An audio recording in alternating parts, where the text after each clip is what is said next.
ადამიანის პირადი ცხოვრების მიმოწერის კორესპონდენციის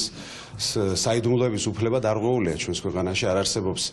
პოლიტიკური ძალა თუ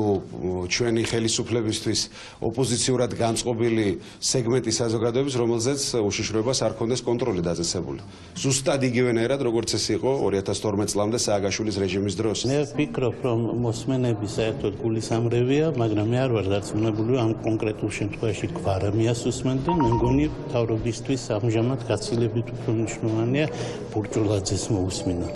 ასე რომ ერთს უსმენდნენ თუ მეორეს ჩემთვის არავითარი მნიშვნელობა არ აქვს უნდა გითხრათ პირდაპირ მოსმენების მიუხედავად რომელიც კიდევ ერთხელ გითხრათ გულისამრევია და საერთოდ რო ქვეყნდება ასეთი რამეები და ამაზე ვინმე რამეს აწყობს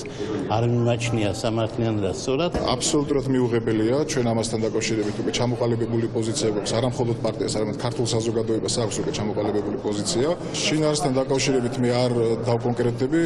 მე თვითონ ფაქტის მიმართ მინდა გითხრათ რომ ეს არის მიუღებელი